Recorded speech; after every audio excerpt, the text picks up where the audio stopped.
Just because I love you, it don't mean I trust you. Everybody not to be trusted. Everybody around me thugging. Everybody around me drugging. Everybody around me hustling. Everybody know not to bring no new rigging around me. They say I be bugging. Got racks in the go-yard luggage. Just because I love you, it don't mean I trust you. Everybody not to be trusted. What's up, everybody? Welcome back to the podcast. It's another episode of Uncut with Q, where we talk about all things business, entrepreneurship, and mindset. So if this is your first time tuning in, we made a commitment on our last episode, and the commitment was that we were going to be doing an episode to 3 episodes a week. And so you guys are going to be able to have the opportunity to tune in on all of this new content. We're rewriting pretty much the entire platform with a new team, new staff, new infrastructure. I'm fucking excited. And so, guys, welcome back to the show. First and foremost, it's been a minute since the last time I just wanted to come in here and not just do like an introduction or like a reset. But today, guys, what I want to talk about, man, and I think that this is imperative. When you get into business, this is something that it happens to everybody. All right. First, before I get into this, make sure that you like, that you subscribe, that you share this episode with someone else. We don't pay for ads on the show. I like building this thing out via word of mouth. And so if you like this show, literally, guys, just type Uncut with Q on any fucking platform, whether it's YouTube, Spotify, Apple Podcasts. We're on every single relevant platform. We have thousands of people who listen to this show every single day.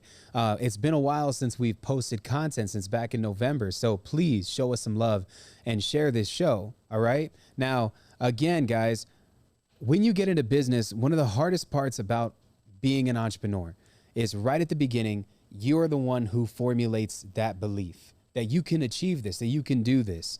And that right there is backed up with a very, very, very heavy burden. And that burden is that the people that you love, that support you doing just mediocre shit, aren't going to support you doing this thing because it's different. It's outside of the spectrum. It's different than what they've ever done. They can't even comprehend or understand what it is that you're trying to do for yourself. For them, it's a fucking scam. For them, it's a lie. For them, it's too good to be true.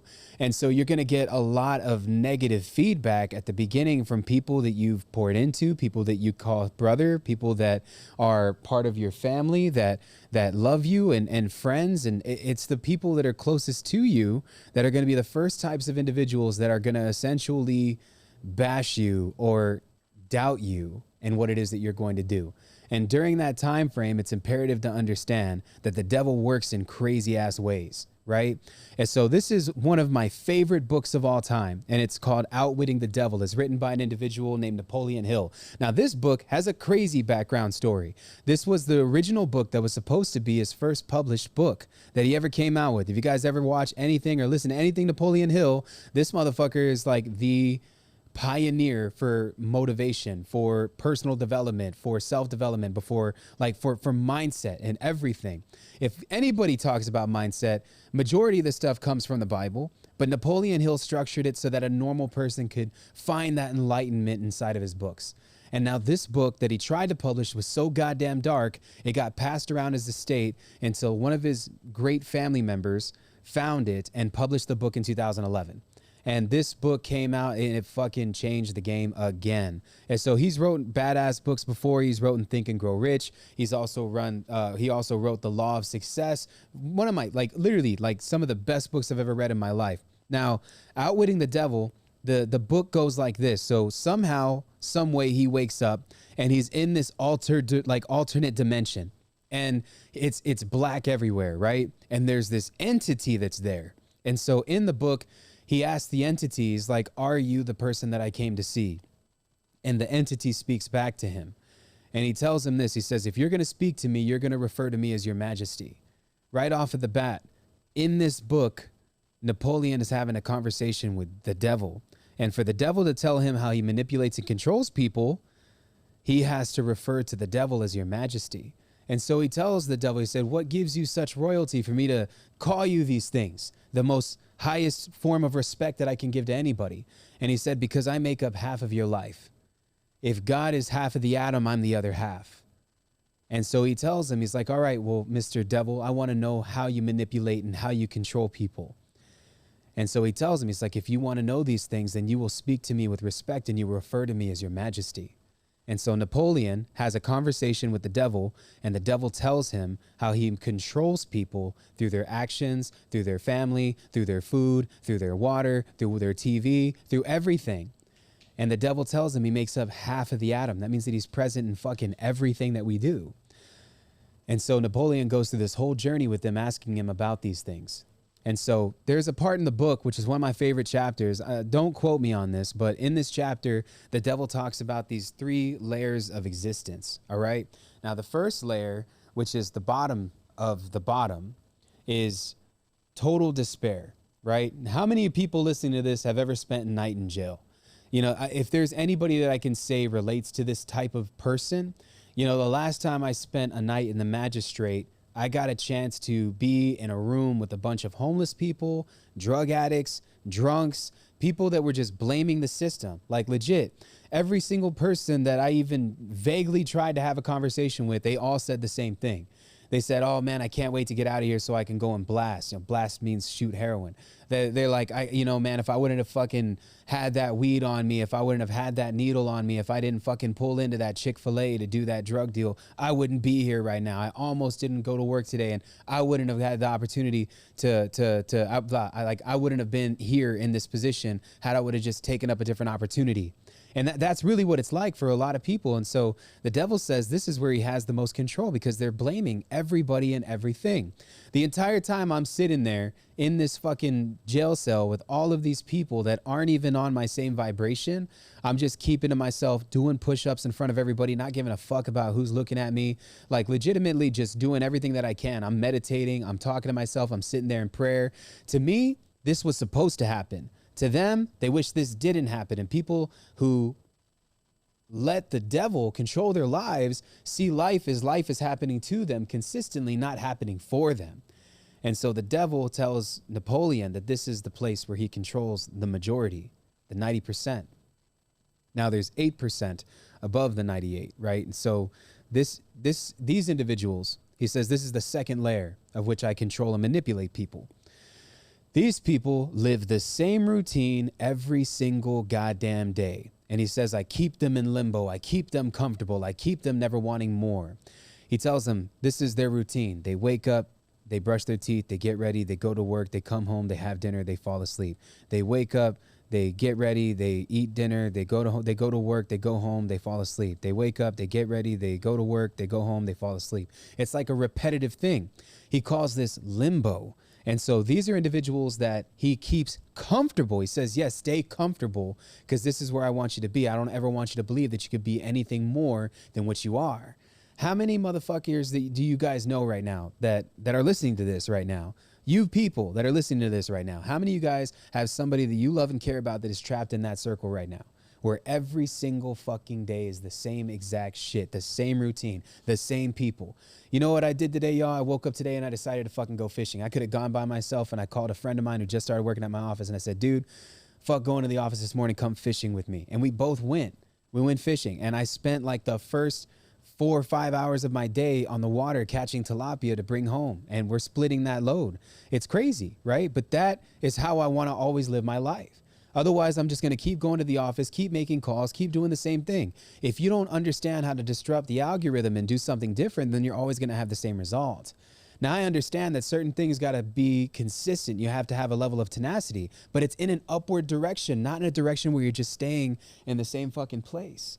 That's not where you guys ever want to be. You don't ever want to just stay in the same place. In everything that I do, even if I'm coming to the office, there's a growth factor there. I know for a fact that I am going to leave this place making more money. I am going to stay here for as long as I need to stay here so I can make more money. There's never just a stagnant area where I'm just waiting for the day to go by. You have to be growth driven. Otherwise, the devil keeps you in a routine. Now he asked the devil, so what about the top layer of this, right? Because you clearly have control of the bottom too. And he said, the top one's the most hardest for me. And I still have control here, but it's different. And so he says, well, what does that look like? And so he says, when an individual is enlightened, he calls this like full visual prowess. These are individuals that have seen the other side, that know where they want to go, that have the tenacity that it takes, the grit that it takes, they're willing to take on the journey. They're willing to expand their level of consciousness. They're willing to grow, right, and become more. When you have elevated beyond traditional thinking and you start making specific choices, you start making specific decisions, you start growing into a specific direction, you have this frequency where you're vibrating, your spiritual energy, your energy is vibrating at such a massive pace that people are gravitating toward you. People are wanting to become more with you. They are seeing you as a light in their darkness. You're literally the pinnacle of other people wanting to do more for themselves. When you're vibrating at this frequency, the devil says you're almost angelic. You have the power of the Holy Spirit within you. So no anxiety, no anxiousness, no fucking doubt can exist in you, because you know for a fact that this and whatever happens to you, whether it's something bad, whether it's an opportunity that went shit, whether you're sitting in the same fucking office just trying to figure out how you're going to make it. And you see, you just don't even see those things. You just see past it. You see everything for what it could be versus everything for what it is. You know, and guys, you know, I was talking to one of my buddies about this in the truck this morning, because I was telling him, I was like, I understand what I'm going through, and it's not easy, you know. So I'm getting out of a big relationship. I'm trying to find myself. I'm doing all kinds of things, right? But I told my guy this morning, I said, this stuff that I am going through, don't feel sorry for me or tell me that you're sorry for how I'm feeling. You should congratulate me, because this is necessary for me to reach the next level. You see, nothing in my life, whether it's a breakup, whether it's my baby mom, whether it's fucking a friend turning into a foe, or anybody fucking me over, somebody threatening me, somebody ripping me on social media, none of that fucking matters to me, because it's not going to take me further. It's there to serve me. It's necessary for me to become better. So when God is bringing trials and tribulations into your life, you have to understand this, is that he's doing it so that you can become the version of yourself that you've always wanted to become. I'll find love again. If it's not with the mother of my child, I know I'll find it again. I'll rebuild another business again. If one failed, it doesn't even matter, because I already have gained the skill sets. If I'm not able to eat tonight, I will find money to eat. I will hustle. I will fucking close a real estate deal. I'll make a cold call. I'll sell a course. I'll fucking knock on a door. There is nothing that you can tell me that can knock me off this horse that I'm on. And that's just the reality. And when you are literally in this position where you're vibrating at this frequency, he tells him this. He says, if I can't touch you, the devil says, if I cannot touch the human that is vibrating at this frequency, then I'll go after them through people that they love and care about. That right there was the thing that really just fucking, that woke me up. Because I remember when I read that, I said, what? Hold on, let me read that again. If I cannot touch you, because if the devil cannot touch you when you're at that frequency, he says, I will affect you through people that you love and care about. So you can go and accomplish something, and I'm going to send your mother toward you now, and your mother's going to be the one to tell you that you can't do it, because that's an opinion of somebody that you love and respect that essentially you'll take into consideration, and that might tear you down. And that's something that I'm very passionate about, guys. And so understanding that at the beginning phases of business, this is as hard as it's ever going to be.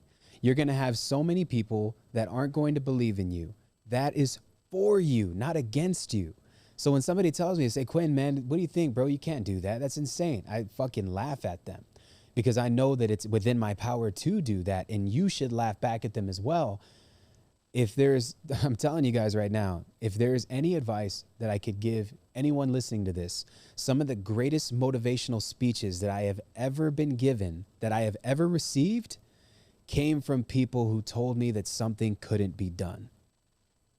That's how I want you guys to live your life. All right.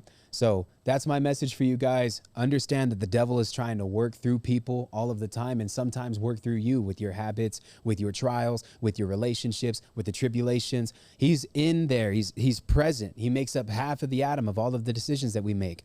By reading this book, Outwitting the Devil by Napoleon Hill, I'm telling you guys right now, it's going to give you a newfound perspective for when bad things happen in your life. You're no longer going to look at them like, man, I can't believe this fucking shit's happened to me. I can't believe I'm having to work this job. I can't believe I'm having to do all of these things. None of that fucking matters, bro, because you know where you're going.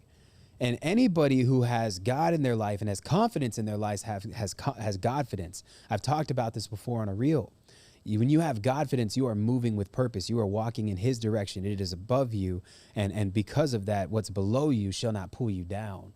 And so that's my word for you guys, man. And I just wanted to make sure that everybody here, again, if you got value from this show, like, subscribe, and share. I appreciate all of you guys tuning in. I'm definitely super excited to be pumping out these podcasts, even if it's just me and not having a guest here.